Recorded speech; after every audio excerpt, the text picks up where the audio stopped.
বড় পাপ না জানেন পৃথিবীতে কোরআন পড়তে জানা।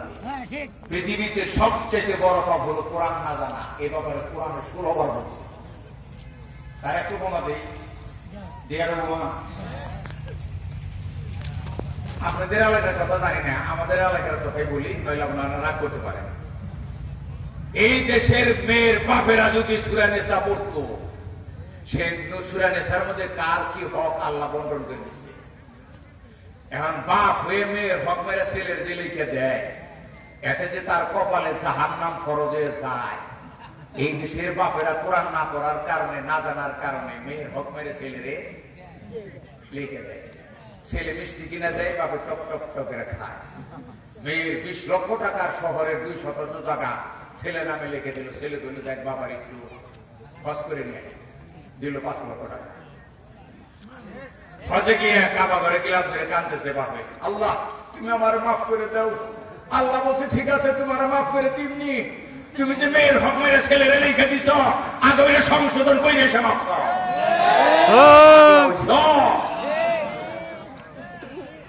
মেয়ের হক মেরে আমার কাছে কান্নাকাটি করো। কিন্তু বাপে যদি এই কোরআনের আয়াত করতো, ছেলে যদি বলতো বাবা বইনের হক মেরে আমাকে লিখে না দিলে তোমার বুকে 50টা গুলি করবো, বাপে বলতো 50টা না 100টা গুলি কর, তবুও তোর বইনের হক মেরে আমি তোরে লিখে দিয়ে জাহান্নামী হবো। এলে বাপ মেয়ের হক মারো কেন? কোরআন নামক চিঠি না জানার কারণে।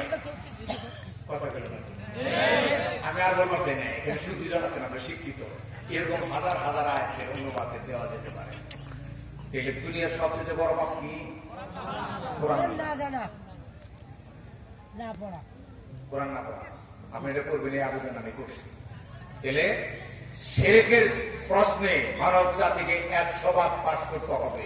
শিরক মুক্ত এই বাংলাদেশ ইসলামী রাষ্ট্র না হওয়া পর্যন্ত এই জাতিকে শিরক মুক্ত করা যাবে না। শিরক পর্যন্ত আল্লাহর আইন বাদ দিয়ে মানুষের আইন মানায় কি? শিরক। বাংলাদেশের জনগণ যদি জান্নাতের প্রত্যাশা করে, তারা একটা ইসলামী সমাজ কায়েম করে শিরকের সমস্ত দরজা বন্ধ করে দিতে হবে। কারণ মানুষের আইন বাদ দিয়ে আল্লাহর আইন চালু করতে হবে। এ ব্যাপারে রাষ্ট্রবিজ্ঞানের ভাষায় আমি কিছু বলবার চাই না, তারপরে বলি। আইন যিনি রচনা করেন, যেমন আমাদের জাতীয় সংসদ কি কন, এখন তো সংসদ নাই, কিন্তু হবে তো, ছিল তো। জাতীয় সংসদ কি বলে? সার্বভৌম সংসদ। কত কি আইন রচনা হয় কোথা থেকে? সংসদে 151 জন লোক, অর্ধেকে একজন বেশি হয়ে আইন রচনা করলে এদেশের 18 কোটি মানুষের আইন মানতে কি বাধ্য। ওই নির্বাচিত পার্লামেন্টারি রচনা করবো, তারা সার্বভৌম ক্ষমতার মালিক।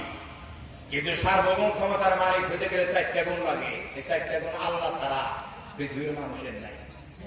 ধরুন সংক্ষিপ্ত মনে করেন আমি সার্বভৌম ক্ষমতার মালিক, তার মানে আমি আপনার জন্য আইন রচনা করবো।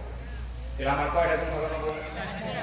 1 নম্বর গুণ, আমার ক্ষমতা হবে চরম এবং পরম ক্ষমতা, যে ক্ষমতাকে কেউ চ্যালেঞ্জ করতে পারবে না। এই ক্ষমতা কি মানুষের আছে? শেখ হাসিনার ছাত্ররা তারাই নেয়, আছে কি না? আবার সেনাবাহিনীর অকার্যমান যদি বলে ডক্টর ইউনূসের গালাম জায়গা খাপ করতে সব, তাহলে তার ক্ষমতাও কি শেষ। কিন্তু দুনিয়ার কোন মানুষ বলে আল্লাহ তোমার মানি না, তোমার গদিতে আগুন ধরিয়ে দিবি, আল্লাহ ক্ষমতা দেবো। এই ক্ষমতা কার আছে? মানুষের নেই, আল্লাহ আছে। 2, সার্বভৌম ক্ষমতা অবিভাজ্য। যারা পরিণতি রাষ্ট্রবিজ্ঞান করছেন কলেজ ইউনিভার্সিটি, তাও অবিভাজ্য বুঝেন তো। সার্বভৌম ক্ষমতা 2 জনে মুখ করা পায় না। কয়জনে তো করবো? এই জন্য তো একজন। আমাদের ডক্টর ইউনূস কি আসলে একজনে বুক করে? তার পিছনে সেনাবাহিনী আছে, পুলিশ আছে, আমরা মানে যে উপদেষ্টার আছে। আল্লাহর সাথে কেউ আছে? তার সাথে করে? তার মানে কি? অবিভাজ্য একজন। এই ক্ষমতাও মানুষের নেই। 3, সার্বভৌম ক্ষমতা হস্তান্তরযোগ্য। আজকে আমার কাছে থাকবো ক্ষমতা, কালকে তার কাছে যাবে, এটা হতে পারে। কিন্তু মানুষ তো মানুষই, শেখ হাসিনা যদি 41 সাল পর্যন্ত থাকতো তারপরে তো মুখ অন্য কাছে যেত না, কিন্তু আল্লাহ কি অন্য কাছে ক্ষমতা দিব? এইটাও নাই, এটাও আল্লাহ চায় শাশ্বত সার্বজনীন।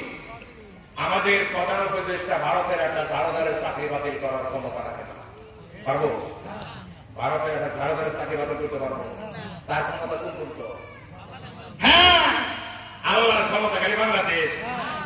এই চারটা দিক থেকে একটা কোনো মানুষের নাই, কোন কার আছে? এই যে আল্লাহ মানুষের জন্য আইন রচনা করছে, এটা দ্বারাই এই দেশ চলতে হবে। এই সংবিধানের চিঠিতে বলা হয়েছে